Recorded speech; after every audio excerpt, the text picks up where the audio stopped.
నమస్తే. నిన్న ముఖ్యమంత్రి రేవంత్ రెడ్డికి సవాల్ చేస్తూ కేటీఆర్ కొన్ని వ్యాఖ్యలు చేయడం జరిగింది. ముఖ్యంగా సవాలు స్వీకరించేటువంటి దమ్ము లేదు, మరో పక్కన ఎన్నికలు నిర్వహించలేనటువంటి అసమర్థత స్థితిలో కాంగ్రెస్ పార్టీ ఉంది, అలాగే గ్రామాలలో ప్రజలంతా కూడా తిడుతూ ఉన్నారు, సిగ్గున్నోడు అయినట్టయితే ఉంటే బకెట్లో మునిగి చావాల్సిందే అని చెప్పేసి ఒక ముఖ్యమంత్రిని పట్టుకొని కేటీఆర్ అన్నటువంటి మాటలు. వీటన్నిటి పట్ల మాట్లాడేటువంటి ప్రయత్నం చేద్దాం. మనతో పాటు కాంగ్రెస్ పార్టీ సీనియర్ నాయకులు మాజీ ఎమ్మెల్సీ రాముల్ నాయక్ గారు ఉన్నారు. సార్ మాట్లాడేటువంటి ప్రయత్నం. సార్ నమస్తే. ముందుగా మీకు నమస్తే. నిన్న మీరు కేటీఆర్కి సంబంధించినటువంటి ప్రెస్ మీట్ కూడా చూసే ఉంటారు. ఆయనకు కుర్చీ చేసిండు, కానీ సవాలు స్వీకరించలేనటువంటి దద్దమ్మ అంటూ ఆయన చేసినటువంటి వ్యాఖ్యలు, ఆయన వ్యాఖ్యలని ఒక పార్టీ సీనియర్ నేతగా ఎట్లా చూస్తారు సార్? ఇప్పుడు ముఖ్యమంత్రి పర్సనాలిటీ వేరు, కేటీఆర్ పర్సనాలిటీ వేరు. కేటీఆర్ పర్సనాలిటీ వేరు, కేసీఆర్ పర్సనాలిటీ వేరు. ఆయన ఒక ముఖ్యమంత్రి చేసిండు, ఆయన ఏమైనా సవాలు విసిరితే దానికి జవాబు ఇస్తారు. ఓకే, ఈయన నిన్న పోయి ఓ బలగంని తీసుకుపోయి పార్టీ ఆఫీస్కి నుంచి ఒక షో చేసి ఈయన పోయి కూర్చొని ముఖ్యమంత్రి గురించి వెయిట్ చేసి తర్వాత అక్కడ పక్కకు ఒక కుర్చీ ఇచ్చి మాట్లాడని భాష మాట్లాడి ఒక ముఖ్యమంత్రి హోదా అనేది ఇంపార్టెంట్. కానీ ముఖ్యమంత్రి సవాళ్ళు ఇచ్చేసిండు, ఢిల్లీకి పారిపోయిండు, బకెట్లో మునిగి సావాలనేది ఏదైతే చెప్తుండో ఈయన ముఖ్యమంత్రి గోరుకు పనికిరాడు. ఏదో తండ్రి దయ వలన, ఉద్యమకారుల బలిదానం వలన మంత్రి అయ్యిండు. మంత్రి అయిన తర్వాత షాడో ముఖ్యమంత్రిగా అయ్యిండు. ఈ 2 సంవత్సరాలు 18 నెలలు అంతా ఏదైతే పక్కకు పోలీసు కానివ్వండి, యంత్రాంగం కానివ్వండి, అది పోయే వరకు మింగుడు పడతలేదు. ప్రజల ప్రభుత్వం ఇది. ఎవరితోటి అంటే వాళ్ళతోటి మాట్లాడే ముఖ్యమంత్రి కాదు. ముఖ్యమంత్రి అనేది ఒక హోదా ఉంటుంది, ముఖ్యమంత్రికి ఒక ఇది ఉంటుంది. నేను సవాల్ విసురుతున్నా, వచ్చి ఈడ రాలేదు, పారిపోయిండు, బకెట్లో మునిగి సాగుమనేది అది కరెక్ట్ కాదు. ఆయనకు ప్రజలు చూస్తున్నారు. ఇది మొదటిసారి కాదు, అంటే మీ ముఖ్యమంత్రి పైన ఆ తీవ్రమైనటువంటి పదజాలంతో దూషించడం ఇది మొదటిసారి ఏం కాదు. కానీ ఎక్కడ కూడా ఆయన నోటికి మీ పార్టీకి సంబంధించినటువంటి నేతలు కానీ, ఒక పక్కన మిగతా సంబంధించిన వ్యవస్థ కానీ ఎక్కడ కూడా అడ్డుకట్ట వేయలేకపోతా ఉంది. ఎందుకు అంత ఫ్రీడమ్ ఇచ్చినట్టుగా కాంగ్రెస్ పార్టీ భావించవచ్చు? కాంగ్రెస్ పార్టీకి ఒక స్థాయి ఉంది. కాంగ్రెస్ పార్టీ ఓపిక ఉంటుంది. కాంగ్రెస్ పార్టీ ఎవరితోటి మేము మాట్లాడుతున్నాం, ఎవడైతే ఇది చేస్తుండో నోటికి ఇది లేకుండా అన్ని కౌంటర్ చేసే అవసరం లేదు. ప్రజలే కౌంటర్ చేస్తూ ఉంటారు. ఇవాళ మీరు అన్నట్లు నాయకులు మాట్లాడతలేరు, ఎమ్మెల్యేలు మాట్లాడతలేరు, మంత్రులు మాట్లాడతలేరు అని అంటారు మీరు. కానీ ఆయన స్థాయి ఏముందని మాట్లాడాలి. ఇవాళ ఆయన ఒకటేసారి కాదు, దురహంకారం ఇంకా పోలేదు వాళ్ళ దగ్గర, ఇంకా అహంకారం ఉంది. మేము ఏది చేసినా నడుస్తుంది, మేము ఏది చేసినా 10 సంవత్సరాలు నడిచింది కదా, అట్లా నడుస్తుంది. ఒకసారి తిప్పి కొట్టిననుకో మళ్ళీ పాతాళ లోకానికి వెళ్ళిపోతారు వీళ్ళు. ప్రజలు చూస్తున్నారు, నాయకులే కాదు, నాయకులు గిట్ట చూస్తున్నాం, మేము అందరం చూస్తున్నాం, ఓపిక పడుతున్నాం. ఇంకా ఏం ఊర్లుతాడో ఊర్లని, ఇంకా ఏం మాట్లాడతాడో మాట్లాడని, ఇంకా ఏం తిడతాడో తిట్టదని చూస్తున్నాం. సో కేసీఆర్ తోటి చాలా రోజులుగా కలిసి ప్రయాణించినటువంటి వ్యక్తి, కేసీఆర్ డైరెక్షన్ లోనే తన కొడుకు గాని అల్లుడు గాని ఈ విధంగా రెచ్చిపోతున్నాడు అని చెప్పేసి అనుకోవచ్చా? లేకపోతే ఆయనను కాదని చెప్పేసి వీళ్ళే మీడియం కూడా కనపడాలన్నటువంటి ఉద్దేశమా? లేకపోతే ఆయన ఇచ్చేటువంటి గైడెన్స్ ఏమనుకోవచ్చు అసలు? కేసీఆర్ డైరెక్షన్ ఇయ్యడు. ఈ చిల్లర మాటలు మాట్లాడు అని కేసీఆర్ డైరెక్షన్ ఇయ్యడు. ఎందుకంటే 15 సంవత్సరాల సోబత్ ఉంది మాకు. అవును, కేసీఆర్ ఎటువంటి డైరెక్షన్ ఇయ్యడు. వీడు బాగా నేను రేవంత్ రెడ్డి లేక పేరు రావాలి, నాకు నేను ముఖ్యమంత్రి కావాలి అని ఈయనకుంది. మా బామ్మర్దికి నేను ఎంత రెత్త కొడితే అంత మంచిది, నేను మంచిగా సేఫ్ అవుతా, తర్వాత నాకు ఎప్పుడన్నా అవకాశం వస్తే మా బామ్మర్ది అయితే ముఖ్యమంత్రి అయితే నాకు అవకాశం రాదని ఆయన కుట్ర పండుతుండు. ఆయన రెచ్చగొడుతుండు, ఇంకా రెచ్చిపోతుండు. కానీ ఇలా ప్రజలు చూస్తూ ఉన్నారు. ఇలా ఆ స్థాయిలో మాట్లాడే ముఖ్యమంత్రి వీళ్ళు ఎంతన్నా ప్రతిపక్ష నాయకుని హోదా గిట్టలేదు దీనికి. వీళ్ళ తండ్రికి ఉంది ప్రతిపక్ష నాయకుని హోదా. ఆయనేమో అసెంబ్లీకి రాడు. అధికారంలో ఉంటేనే మేము వస్తాం, మేము శాసించేటోళ్ళం, మేము రాజులం, మేము పాలించేటోళ్ళం. కానీ ప్రతిపక్షంలో కూర్చునేటోళ్ళం కాదనే అహంకారం ఇంకా పోలేదు ఆ కుటుంబంలో. అందు గురించే ఈయన రెచ్చగొట్టుడు, ప్రజలను ఇది చేస్తుడు. సవాలు విసిరినప్పుడు ఇంతమందిని ఎందుకు తీసుకురావాలి పార్టీ ఆఫీస్కి నుంచి? ఒక్కడే వచ్చి కూర్చోవాలి. ఆ సవాల్ని మేము స్వీకరిస్తాం. అందులో ఎవరెవరో వాళ్ళని పట్టుకొచ్చి కార్యకర్తలను ఇది చేసి అందరినీ ఫోన్లు చేసి రప్పించి ఈయన మౌనంగా ఉండి ఒక 2 గంటలు ఆడ కూర్చొని ఎందుకు ఈ డ్రామాలు ప్రజలు చూస్తున్నారు, ఎందుకు ఇది చేసుకుంటుండే ఆయన అర్థం కాదు అది. కానీ నా నోరుకు వచ్చినట్లు నేను చెప్తే స్వీకరిస్తుర్రు, నేను ఏం చెప్పినా కౌంటర్ చేస్తలేరు. కౌంటర్ చేసేటప్పుడు చేస్తారు, తప్పకుండా చేస్తారు, అట్లా వదిలేది లేదు కదా. చూస్తున్నాం అవకాశం. మీకు ఏ వర్గాల నుంచి కూడా మద్దతు లభించట్లేదు. రైతులకు మీరు ఏం చేసిందని రైతులు మీకు ఓట్లు వేస్తారు, అలాగే నిరుద్యోగులకు ఏం చేసిందని చెప్పేసి నిరుద్యోగులు వేస్తారు ఓట్లు. మరో పక్కన మహిళలకు మీరు ఇస్తానన్నటువంటి హామీలను కూడా నిలదొక్కుకోలేకపోయింది కాబట్టి ఆ వర్గాల నుంచి తీవ్రమైనటువంటి వ్యతిరేకత వస్తుంది. కాబట్టి రేవంత్ రెడ్డి ఎన్నికలకు వెళ్ళట్లేదు అన్నటువంటి వ్యాఖ్యలు కూడా సవాలు చేస్తా ఉన్నారు. ఇప్పుడు ఈ 18 నెలల్లో 57,000 ఉద్యోగాలు ఎవరు ఇచ్చారండి? 10 సంవత్సరాలు వీళ్ళు ఏమి ఇచ్చారు? ఇలా 200 యూనిట్ ఫ్రీ ఇస్తున్నాం కరెంటు, 500 గ్యాస్ సిలిండర్ ఇస్తున్నాం, వరికి బోనస్ ఇస్తున్నాం, రైతులకు మొన్న రైతు భరోసా పడ్డది. తర్వాత 2 లక్షల రుణమాఫీలో నేను ఒకటి పోయి చూసినాను. ఒక నారాయణఖేడ్ నియోజకవర్గంలో అగ్రికల్చర్ కమిషన్ మెంబర్గా ADA1 పిలిచి చూస్తే ఆ నియోజకవర్గంలో 6,000 మందికి 2 లక్షల రూపు 2 లక్షలు ఉన్న వారికి రుణమాఫీ అయింది. 230-300 మందికి టెక్నికల్ ఫాల్ట్, ఒక అడ్రస్ సరిగా లేక పేరు సరిగా లేక అట్లా ఉన్నాయి. వీళ్ళు ₹1,00,000 రుణమాఫీ అని 10 సంవత్సరాలు చేయలేదు. ఒకటేసారి ఇన్ని డబ్బులు వాళ్ళకు పోయినాయి, కానీ అవి ఎందుకు కట్టలేడు? ఇలా ఏం హామీలను ఇది చేసినాం? ఒకటి. రెండవది, వీళ్ళు 3 ఎకరాల భూమి అన్నారు, దళిత ముఖ్యమంత్రి అన్నారు, 2 లక్షల ఉద్యోగాలు అన్నారు. ఇవి ఎక్కడ పోయినాయి? వాళ్ళు 100% ఏవి కావు. సో మరి ఇవన్నీ చేసిన తర్వాత ప్రజలకు చెప్పడంలో ఎంత కాంగ్రెస్ పార్టీ కొంత విఫలమైపోయిందని అనుకోవచ్చు. అది ప్రజలకు చెప్పడానికి మా దగ్గర ఏదైతే ఉందో అది కింది స్థాయి వరకు మేము పోలేకపోతాం. అది ఇది చేసుకోవాలి. మేము కార్యకర్తలు కానివ్వండి, కార్యకర్తలు ఇప్పటికీ కొంత అసంతృప్తితోటి ఉన్నారు.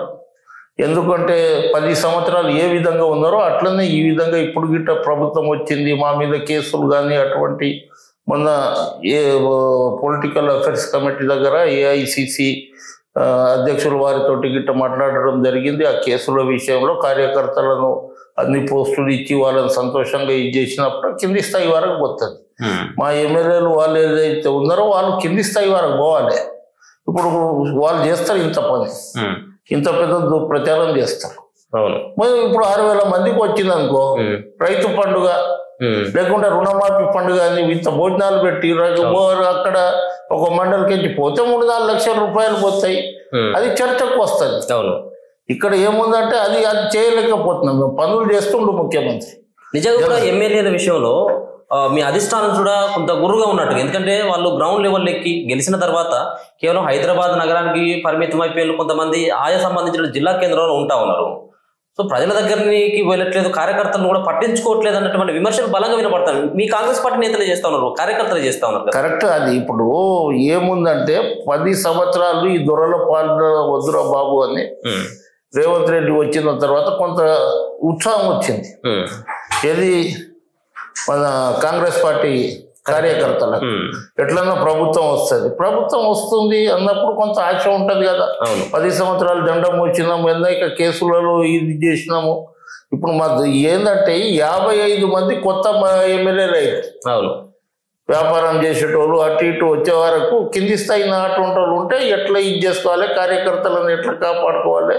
ముఖ్యమంత్రి చేసిన 2 సార్లు నేను లిస్ట్ అడిగినా ఇంతవరకు ఇస్తలేరు అనేది ఆయన గిట్ట ఇది ఉన్నాడు. ఆయన ఒక పాట పాడితే కింద వీళ్ళు ఒక పాట పాడుతున్నారు. అది అందు గురించి మా కొత్త ప్రజలలో మంచిగా ఉందండి. ప్రజలలో ఎందుకేం లేదు.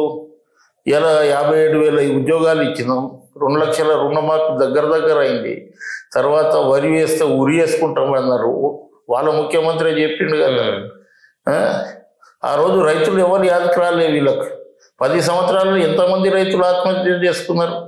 ఆ రోజు వీళ్ళే అన్నారు కదా, తెలంగాణ వస్తే హాయిగా పెరుగు అన్నం తిని అరుగు మీద పండుకోవాలన్నారు. పురుగు అన్నం తిని చనిపోతూ ఉంటే పురుగు మందు దాగి ఎంతమంది దగ్గర పోయారు? ఆ రోజు రైతులు ఎందుకు వీళ్ళకి యాదకు రాలేదు? ఇవాళ రైతులు అంటారు, ఇంకా రకరకాలుగా ఇది అంటారు. మళ్ళీ ఇవన్నీ ఇచ్చినాయి ఎక్కడ పోయినాయి? మొన్న రైతు భరోసా, ఉద్యోగాలు, తర్వాత ఏమో 200 యూనిట్లు, తర్వాత ఏమో మన గ్యాస్ సిలిండరు, ఇట్లా రకరకాలుగా ఇచ్చారు. మొన్న చెప్తున్నాయి స్కూటీ ఎక్కడ పోయింది? బంగారం 2,000 రూపాయలకించి 4,000 ఎక్కడ పోయింది? బంగారం ఎక్కడ పోయింది? అది గిట్ట వస్తుంది. 18 నెలల్లో అప్పుల కుప్ప చేసి పోయిరు. మెల్లమెల్లగా చేస్తున్నాము. వీళ్ళ ఆ దాంట్లో నెలకు జీతాలు పడేటోళ్ళ సెక్రటరియట్ అంతకుముందు ఉద్యోగాలు ఫలాన్ని రోజు పడతాయని బండి నమ్ముకునేటోడు బండి నమ్ముకుంటుండే. తర్వాత పైసలు ఎవరైతే అప్పు తీసుకుంటుండో వాడి గేటు దగ్గర ఉంటుండే. కానీ ఇవాళ అది లేదు కదా. ఇవాళ మేము వచ్చిన తర్వాత అది కరెక్ట్గా ఇస్తున్నాము. కడుపును కొట్టుకున్నాం, ముఖాన్ని ఇది చేస్తున్నాం. వీళ్ళ లేక భోజనం ఇది చేయలే కదా. వీళ్ళ లేక కాళేశ్వరం లేక కమిషన్ కానీ ఇవాళ ఎక్కడన్నా ఒక స్కామ్ కింద బయటికి వచ్చిందా? మీరేమో అప్పుల కుప్పగా కేసీఆర్ తయారు చేసిందని చెప్పేసి మీరు మాట్లాడుతున్నారు. ఇంకొక పక్కనేమో ఉన్నటువంటి ధనిక రాష్ట్రంలో ఉన్నటువంటి సొమ్మంతా బత్తలలో మూట కట్టుకుని రేవంత్ రెడ్డి ఢిల్లీకి చేరవేస్తున్నాడు అని చెప్పేసి బీఆర్ఎస్ మాట్లాడతారు. ఇప్పుడు ఏం మాట్లాడతారు? వాళ్ళకి ఏమన్నా ఇది ఉండాలి కదా. మేము ప్రభుత్వం రాకముందు ప్రభుత్వం ఈయన కాంగ్రెస్ పార్టీ అప్పగించినప్పుడు మిగులు బడ్జెట్ ఉంటుండే, మిగులు ఇది ఉంటుండే. ఈయన ఇచ్చిన తర్వాత 8 లక్షల కోట్ల అప్పు తోటి మాకు ఇచ్చిపోయిండు. ఆయనకు తెలిసి ఇది అంత నేను చేసిపోతాను, వీళ్ళేమో ఇది చేయాలి అనే ఉద్దేశంతో చేసిండు. అప్పుల కుప్పలు ఢిల్లీలో పైసలు లేవా? ఢిల్లీ మాతోటే తెలంగాణ తోటి ఆధారపడి ఉందా? అదే అంటున్నారు. అదే బహిరంగంగా చెప్తారు. వాళ్ళు బహిరంగంగా చెప్తారండి. మీరు ఎట్లా ఇది చేస్తారు? ఢిల్లీకి ఒకటి ఇది ఉందా? 100 సంవత్సరాల చరిత్ర ఉందా ఇది? ఇవాళ ఢిల్లీలో పేసీఎం అంటారు. పేసీఎం పైసలు ఇస్తేనే ఆయన సీఎం ఢిల్లీలో. అది అంతా చెప్తారండి, అంతా చెప్తారు. పైసలు ఇస్తేనే సీఎం అంటే వాళ్ళ టాటా బిర్లని చేస్తాం కదా. ఎందుకు ఈయన చేస్తారు? అట్లా కాదు. అది ఒక కార్యకర్త రోజుల్లో కష్టపడ్డాడు, జనాలను పోగు చేసిండు, అందరి దగ్గర హైకమాండ్ దగ్గర ఇది చేసుకుండు. అందు గురించే ముఖ్యమంత్రి ఇచ్చారు. కానీ ముఖ్యమంత్రి ఇవ్వగానే పైసలు తీసుకొని ఇచ్చారు. 50 లక్షల రూపాయలు 50 కోట్ల రూపాయలు ఇచ్చి PCC తీసుకుండు. ఆ దమ్మన్నా ఉండాలి కదా వీళ్ళకి. ఓన్లీ తీసుకోవడమే తెలుసు, వీళ్ళకి తీసుకోవడమే తెలుసు, ఇచ్చుడు తెలియదు కదా. అందు గురించే లుక్క అవుతుంది ఇంట్లో. అందు గురించే వీళ్ళ కొట్లాటలు మొదలైంది. మీరు చూసారు కదా, దగ్గరగా ఫ్యామిలీతో మెదిలినటువంటి వాళ్ళే కదా. అంతే కదా. మొదటి నుంచి ఉన్నాయా లేకపోతే ఇప్పుడు ఏమన్నా? ఇప్పుడు పైసలు ఎక్కువైనాయి కదా. ఓకే. అప్పుడు ఏం లేకుండా అప్పుడు అందరు కలిసి ఉంటుండే. పైసలు డబ్బులు ఎక్కువైనాయి. వాటర్లు ఇదైంది. నా వాటర్ ఎక్కడైంది బిడ్డ, ఆమెకి ఇంత వాటర్ ఇస్తావా నీ కొడుకు, వీళ్ళు ఇద్దరికంటే ఎక్కువ కష్టపడ్డది నీ అల్లుడు, అవి వీళ్ళు అందరికంటే ఎక్కువ ఇచ్చిన. పొద్దుగాల 6 గంటలకు వస్తా, గోళీలు మందు ఇస్తా, నేను మందు ఇస్తా, అన్ని ఇస్తా. నేను పొద్దుగాల 6 గంటలకు వచ్చి రాత్రి 3 గంటలకు పోతా. ఈ కొడుకులు ఎమ్మెల్యేలు అయ్యారు, అంత అయ్యారు, వీళ్ళు సంపాదించుకురు. మళ్ళీ నేను ఎక్కడ పోవాలని ఇంకోటి ఇంట్లో. ఇవి అన్నీ ఉన్నాయి వాళ్ళ దగ్గర. అందు గురించి ఎప్పుడు ఏం మాట్లాడాలనో ఒక పెద్దతనం, ఒక హుండాతనం లేకుంటే ఇంకోటి లేకుండా ఈ విధంగా మాట్లాడుతున్నారు వాళ్ళు. అందు గురించే ఏదో పెద్దగా ఇది చేసినాం, ఇట్లా తలకాయ ఊపుకుంటా తలకాయ నరాలు దిగిపోతాయి. అట్లా వద్దు, బీపీ పెరిగి నరాలు దిగిపోతాయి. పగటి కలలు అంటారు వీళ్ళు. మేము వచ్చేసినామని ఇలా పెడతాం కదా. లోకల్ బాడీ ఎన్నికలు పెడతాం, చూస్తాం ఏమవుతుంది. తీసుకుంటున్నారా? డెఫినెట్ గా తీసుకుంటామండి, డెఫినెట్ గా తీసుకుంటాం, డెఫినెట్ గా ఇది చేస్తాం. మాకు భరోసా ఉంది పనిచేసే. బీసీ రిజర్వేషన్ గురించి ఆగుతున్నాం. లేకుంటే మాకు ఇట్లా వీళ్ళ లేక తొందరగా ఇది చేయాలంటే మేము గెలిచిన నెలకే జిల్లా పరిషత్ కానీ సర్పంచులు పెట్టేస్తుంటే అంత సింపుల్ అవుతుండే కదా వీళ్ళ లేక. గెలిచిన ఒక నెలకే నీకు సర్పంచులు జిల్లా పరిషత్ పెట్టితే అయిపోతుండే. సర్పంచుల బిల్లు ఇవ్వలేదు. వీళ్ళకు నైతిక అర్హత ఉందా సర్పంచుల బిల్లు ఇవ్వలేదని అడగడానికి? వీళ్ళ పీరియడ్లో వాళ్ళు చేసిరు కదా, వీళ్ళ పీరియడ్లో కట్టిరు కదా, వీళ్ళ పీరియడ్లో పనులు చేసిరు కదా. ఆ బిల్లు ఇయ్యక మేము ఇవ్వలేదు అదే మా మీద ఎందుకు ఇది చేస్తారు? సో చివరికి ఏం చెప్తారండి? తొడలు కొట్టేటువంటి వాళ్ళకి, సవాళ్ళకి సిద్ధమైనటువంటి బీఆర్ఎస్ పార్టీ నేతలకి మీ కాంగ్రెస్ పార్టీ సీనియర్ నేతగా మీరేం చెప్పదలుచుకోరు? తొడలు కొట్టే వారికి మెడల్ వస్తాం. వీళ్ళన్ని సవాళ్ళను స్వీకరించాం. రెండవది, వీళ్ళు రోడ్డు మీద వచ్చి ఒక ముఖ్యమంత్రిని మాట్లాడమంటే అది ఆ స్థాయి కాదు ముఖ్యమంత్రిని. ఎవరితోటి మాట్లాడాలనో, ఎప్పుడు మాట్లాడాలనో ప్రజాక్షేత్రంలో తెలుసుకుంటాం. ఏమన్నా ఉంటే రాండి మళ్ళీ అసెంబ్లీ పెడతాం. ఒక దిక్కు ముఖ్యమంత్రి అంటారు, మంత్రులు అంటారు, వేదిక ఉంది కదా, వేదిక ఉంది కదా, శాసనసభ అనేది ఒక వేదిక ఉంది.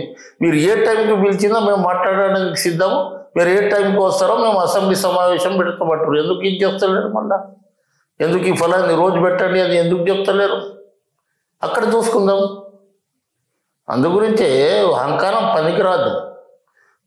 ఢిల్లీలో ముఖ్యమంత్రి పారిపోయిండు, తర్వాత ఏమో బకెట్లో ఏది చేసి కావాలి అనే పద్ధతి అది మంచిది కాదు. ఇలా పదవి ఉంటుంది, రేపు పోతుంది, అది అలాగే. కానీ ఈ విధంగా మాట్లాడే ఒక ముఖ్యమంత్రి హోదాను, నీ స్థాయి ఏంది, నువ్వు ఎంత ముఖ్యమంత్రి ముంగట ఆయన ఉండవచ్చు, నీ ఏది ఉండవచ్చు, కానీ నువ్వు ముఖ్యమంత్రి కాలేవు. నీ చరిత్ర నీ జాతకంలో లేదు ముఖ్యమంత్రి. కల్వకుంట్ల రామారావు అనే నేను మళ్ళీ ముఖ్యమంత్రి అయితానే ఆయన జాతకంలో లేదు. మొత్తానికైతే మాత్రం ఖచ్చితంగా తొడలు కడుతున్నటువంటి వాళ్ళని మెడలు ఉంచడమే కాంగ్రెస్ పార్టీ ధ్యేయంగా తీసుకుంటాం. సవాల్ విసిరేటువంటి ఆ స్థాయిలో కేటీఆర్ రెడ్డి ఇప్పటికైనా కానీ ప్రవర్తన మార్చుకోండి, అహంకారాన్ని తగ్గించుకున్నటువంటి మాటని రాము నాయక్ గారు అయితే చెప్తారు. కెమెరా పర్సన్ గణేష్తో అనిల్, మనతో.